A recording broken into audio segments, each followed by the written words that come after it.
황보선의 출발 새아침. 네, 8시 정각입니다. 출발 새아침 3부 시작합니다.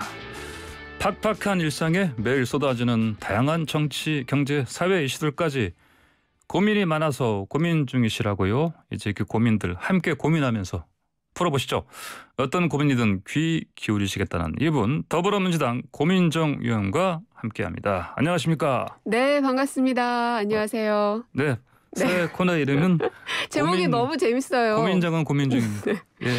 예, 놀림 받을 때 주로 많이 하던 얘기였는데, 그렇습니까? 누구의 아이디어였는지가 참 궁금합니다. 저 바깥에 있는 모 PD의 아이디 같은데요. 네.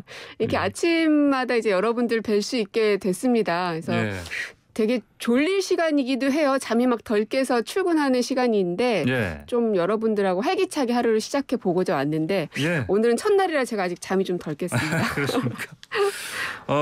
참 근데 지금 국회 상임위 소속이 지금 보건복지입니다. 보건복지. 원래 산자위였습니다. 근데 이제 아동학대 문제를 좀 다뤄보고 싶어서 그쪽으로 옮긴 지 이제 한 6개월 정도 됐죠. 아, 그러시군요. 네.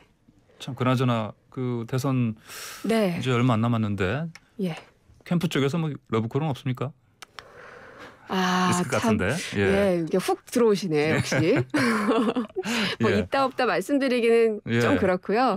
근데 이제 다만 어쨌든 이 최종적으로 어떤 후보가 정해졌을 때 이제 원팀으로 단일하게 갈 수 있게끔 하려는 역할을 좀 하려고 대기하고 있습니다. 어느 시점이 되면은 합류하실지 이제 고민정은 고민 중이다. 알겠습니다. 자, 요즘 정치 현안 좀 이제 고민해 보시죠, 같이. 여야가 당내 경선으로 좀 각자 시끄러운데 먼저 민주당 쪽 상황 보시죠. 그 네거티브 휴전하자 뭐 선언했는데 여전히 이제 언론에서는 명락대전 이런 표현을 많이 쓰고 있습니다. 게다가 이제 또 황교익 씨 경기관광공사 사장 내정 가지고 또 충돌. 어제 TV 토론에서도 마찬가지였고. 이재명 지사의 보온성 인사다 이렇게 비판이 나오고 있는데 이 사안은 어떻게 고민하십니까? 사실 이거는 이제 본질이 좀 많이 벗어난 것 같습니다. 그러니까 원래 이 본질은 과연 이분이 그 자리에 적합한가에 대한 이 수행을 잘 할 수 있을 것인지 이게 사실은 이 문제의 그 발단인 것인데 지금은 각자 간에 너무 거친 언사들이 오고 가고 있어서 보는 사람들로 하여금 좀 얼굴을 찌푸리게 하고 있는 거 아닌가 생각이 들고요. 근데 기본적으로 이제 그 인사권이라는 거는 이제 인사권자에게 있다고 생각을 합니다. 그리고 선발 과정에 있어서 법적이나 어떤 절차적 하자가 없는 거라면 게다가 도의회에서 인사청문회도 남겨놓고 있는 상황이기 때문에 충분히 검증될 수 있는 여지가 있는 상황이라고 생각이 들고요. 다만 이 정치를 바라보시는 국민들 입장도 좀 생각을 해주시면 좋겠다 하는 생각이 듭니다. 이게 너무 거칠어지게 되다 보면 서로가 에스컬레이터 되면서 결국에는 서로가 지는 게임이 될 수밖에 없더라고요. 그래서 조금 이게 본말이 전도된 거 아닌가 하는 걱정이 좀 됩니다. 다시 한번 좀 네거티브 하지 말자고 또 선언을 하는 게 필요하지 않을까요? 이제는 선언보다는 실천하는 게 더 중요할 것 같아요. 알겠습니다. 근데 이게 지금 이제 황교익 논란만이 아니고요. 이제 좀 이 의혹을 자꾸 더 넓히는 것 같아요 보니까요. 이낙연 캠프 쪽에서 특히 뭐 경기도판 인국공 사태다 이렇게 이런 말까지 나오고 있는데. 이제 저도 이제 뉴스를 통해서 보기는 했는데 그 어떤 불공정한 채용 비리 건들이 있다라는 이야기를 하시던데 만약에 정말 그런 것들이 있다면 이재명 캠프 측에서는 명확하게 거기에 대해서 해명할 필요는 있다고 봅니다. 혹은 실제 그 채용 비리가 있었는지 여부에 대해서도 검증을 해야 한다면 검증 영역으로 들어가야 될 부분이라는 생각도 들고요. 다만 이것도 역시 이 그 말의 언사가 너무 이제 엇나갔던 부분을 좀 지적하고 싶은데 이것을 인국공 사태라는 말까지 비유를 하는 것이 적절하다고 생각하진 않습니다. 왜냐하면 인천국제공항공사의 보안 요원들을 비정규직에서 정규직으로 전환했던 것은 안전과 보안과 관련된 부분만큼은 정규직으로 전환할 필요성이 있다고 해서 우리 정부에서 했던 사안인데 이것을 마치 무슨 채용 비리가 있었던 것처럼 비유하는 것은 적절치 않았다고 생각합니다. 그렇군요. 알겠습니다. 자, 이런 상황에서 이재명 지사가 정세균 총리 쪽으로 손을 내밀었네요. 네. 뭐 하루가 다르게 뉴스들이 계속 쏟아지고 있는데요. 아마도 저는 앞으로도 계속 이 어떤 캠프에 속하지 않고 계속 중립지대에 있을 것 같습니다. 그렇습니까? 네. 그렇기 때문에 아마 이 황칠세에서도 좀 더 자유롭게 제가 출연하겠다라고 제가 말씀드릴 수 있었던 부분이기도 하고요. 저는 2017년에 이제 문재인 캠프에 처음 들어가면서 이 정치권에 발을 들여놨는데 그렇기 때문에 그때 기억이 굉장히 강렬한데요.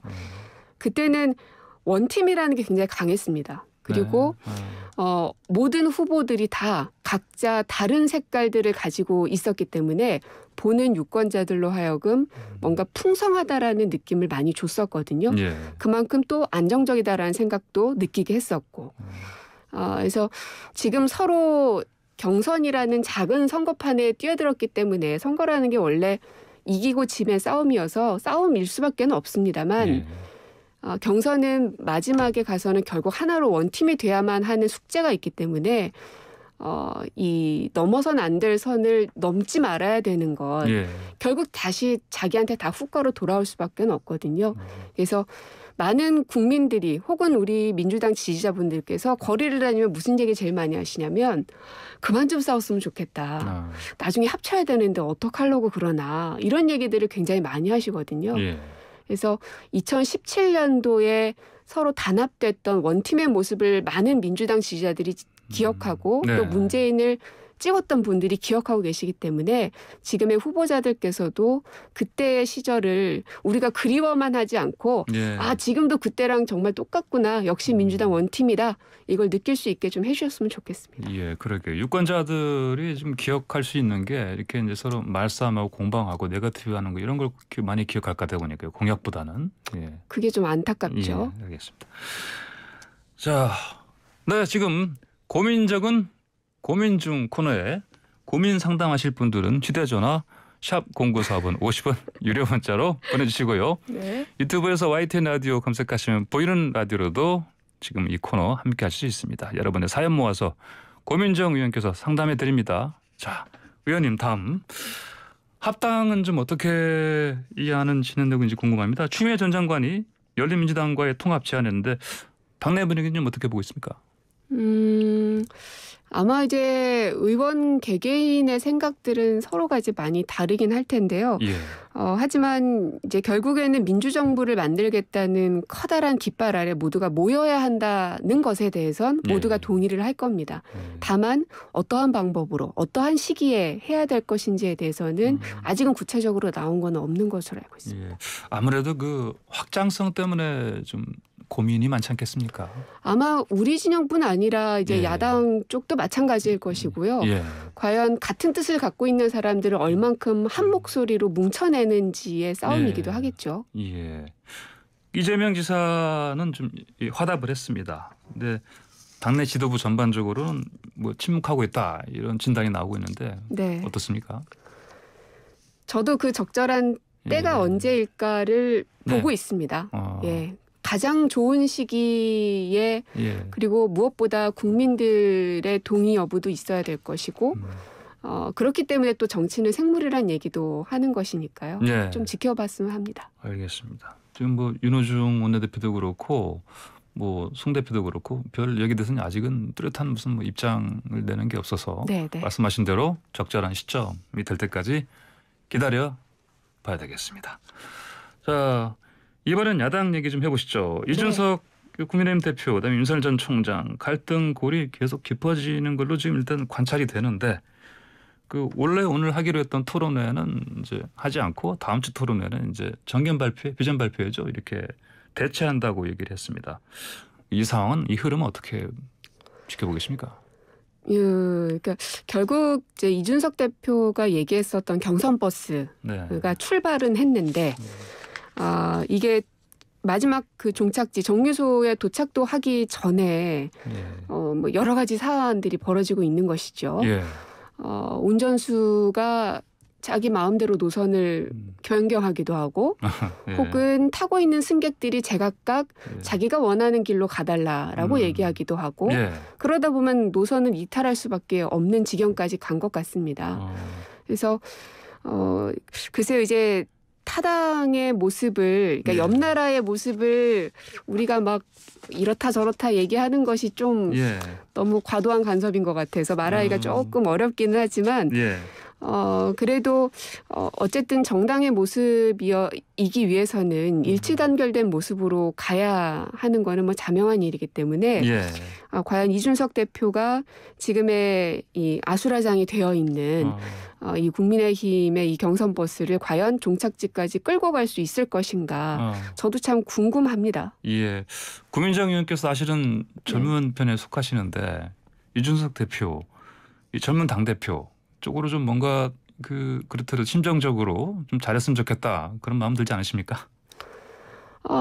이준석 대표가 이제 선출이 됐을 때 특히 젊은 층들의 요구 그다음에 어르신들조차도 이제 좀 세대가 좀 교체돼야 되는 거 아니냐라는 요구들이 상당히 많았습니다. 이것은 뭐 여야를 넘나드는 어떤 큰 흐름이기도 했었고요. 그래서 좀 잘 자리를 잡았으면 하는 바람이 왜 없겠습니까? 그렇지만은 지금 현재 그 국민의힘의 경선 버스가 제대로 노선을 가지 못하고 있는 이유를 단순히 젊은 혹은 나이가 어리기 때문에 라는 것에 방점을 두는 건 전 잘못된 해석이라고 보고요.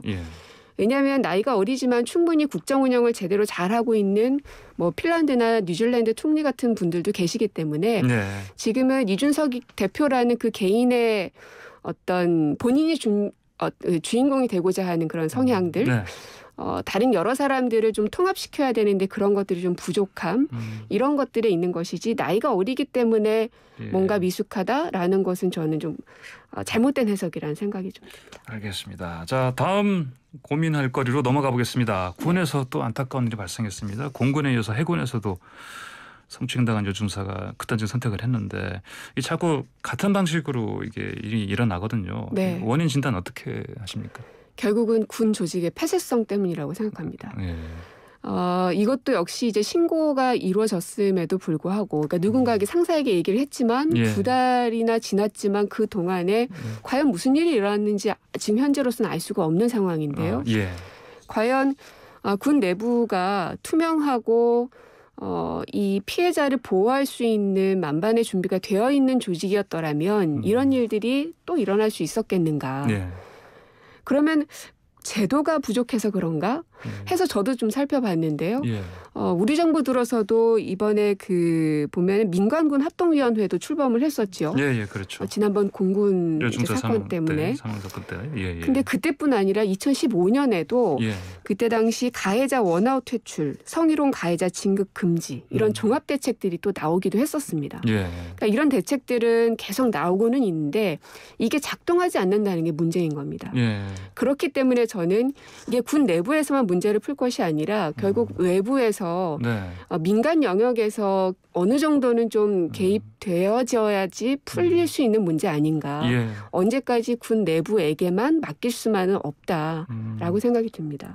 그래서 설치된 거가 이제 또 민간군 합동위원회인데 사실 이것도 그것만으로는 족하지 못하고요. 왜냐하면 이제 수사와 조사하는 것들을 지금은 군 내부에서도 내부에서 다 하고 있는 상황인데 지금 현재 민주당 법사위에 아마 법안이 올라가 있는 걸로 알고 있는데요. 외부에 있는 그 민간 영역에서의 수사와 조사가 이루어지게끔. 사실은 이제 가장 그것을 반대했던 이유는 군 내부 안에서 어떤 보안 문제 때문에 반대 목소리가 나오는 걸로 알고 있는데요. 근데 이제 수치를 보면은 보통 군사법원에 접수된 사건들 가운데서 군사 관련한 범죄가 8%밖에 안 됩니다. 나머지 뭐 교통이나 뭐 성범죄 이런 일반 사건들이 92%거든요. 근데 군대만 유독 민간 영역에서 수사하지 못하게 한다는 것은 예. 그것 또한 이 폐쇄성의 네. 일환인 것이죠. 그러니까요. 그래서 이제는 민간 영역에서 수사와 조사를 할 수 있게끔 넘어가야 네. 이런 성범죄들도 좀 근절될 수 있다. 더 이상의 대책보다는 실제로 작동할 수 있는 구조를 어떻게 만들 것인가에 대해서 좀 초점을 맞춰야 될 것 같습니다. 알겠습니다. 지금 방송 진행 중인데 6874님께서 어머 아침 출근길에 고민정 의원님 목소리 들으니까 기분 업 되나요? 아유 감사합니다. 네, 고민거리 생기면 상담할게라고 해주셨습니다. 네, 고민이 없으시길 바랍니다. 예, 알겠습니다. 자, 다음으로 어쨌든 이 또 이제 극단적인 선택한 이 상황 때문에 대통령께서 경로하고 또 서욱 장관 7번째 대국민 사과를 했습니다. 네. 경질론이 나오는데 어떻게 보십니까? 사건을 풀어가는 가장 현명한 방법이 무엇인지가 지금은 이제 시급할 것 같고요. 예. 이게 그냥 단순히 만약에 이제 책임을 지고 경질이 되고 나서 문제가 풀릴 수 있다면 왜 못하겠습니까마는 예. 과연 그것이 가장 최선의 방법일 것인가. 예. 아까 말씀드렸던 지금 이제 법적으로 해결할 수 있는 부분, 법사위에 올라가 있는 민간 영역에서 수사와 재판을 할 수 있게 하는 이런 것들이 일단 통과가 되어야 될 것이고요. 예. 야당의 협조가 일단은 필요합니다. 왜냐하면 법사위에 아직 통과가 안 되고 있어서 8월 본회의 중에 통과가 되려면 야당 협조가 좀 필요한데요. 그래서 이렇게 법제도적으로 좀 문제를 풀고 저는 더 나아가서 군 내부에서 숨겨져 있는 성범죄들이 있을 수 있기 때문에 예. 전수조사를 해야 되는 거 아닌가. 이렇게 해서라도 이 문제를 풀고 앞으로 더 이상은 이런 일이 재발하지 않도록 하는 것이 가장 급선무가 아닐까 생각이 듭니다. 전수조사 사실은 내부에서 말고 외부 기관이 들어가서 하는 방식으로 이루어져야 되겠네요. 그러겠죠. 예, 알겠습니다. 자, 7945님께서 또 고민 하나 보내주셨는데 이거는 저 고민정 의원님과 상의해서 다음 주에 고민 풀어드린 걸로 하겠습니다. 네. 그 의원님 오늘 말씀 잘 들었습니다. 감사합니다. 네, 고맙습니다. 네, 지금까지 고민정 더불어민주당 의원이었습니다.